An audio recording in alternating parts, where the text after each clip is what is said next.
Bonjour et bienvenue sur votre IMAG. L'année 2014 vient de débuter et déjà le Conseil général du Val d'Oise, comme bon nombre d'autres collectivités, doit faire face à une série d'annonces gouvernementales aussi incohérentes qu'inquiétantes.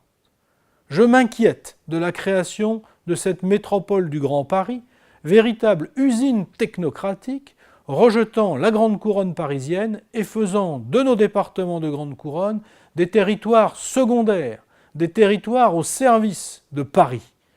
J'ai entendu le discours du président de la République sur l'austérité qui devra frapper les collectivités locales.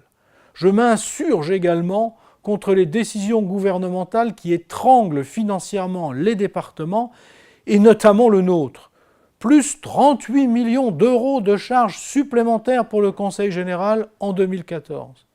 Notre département, blacklisté de la liste des bénéficiaires du fonds de soutien des départements les plus en difficulté, contrairement à la Seine-Saint-Denis ou à la Corrèze. Bref, il semble que 2014 sera encore une année semée d'embûches. Mais sachez que nous continuerons sans faiblesse à assumer nos responsabilités, à agir avec pragmatisme et sans parti pris.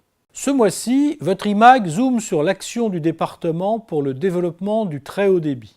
C'est un chantier stratégique pour le Conseil général, une attente forte de tous les Val-d'Oisiens et une nécessité pour notre attractivité économique. Cette IMAG vous expliquera comment la fibre vient à vous, qui se chargera de la déployer sur votre territoire, à quelle date et quels en seront les principaux usages. Oui, en Val d'Oise, la révolution du très haut débit est en marche et le Conseil général y participe activement pour que, à l'horizon 2020, tous les Val-d'Oisiens soient raccordés à la fibre optique. Cette IMAG, c'est aussi la rubrique tête-à-tête et c'est Thierry Sibieux, vice-président en charge des personnes handicapées et de l'égalité des chances, qui a répondu aux questions de 3 Val-d'Oisiens. Maison départementale des personnes handicapées, design de services et schéma départemental des personnes handicapées sont les sujets qu'il aborde ici.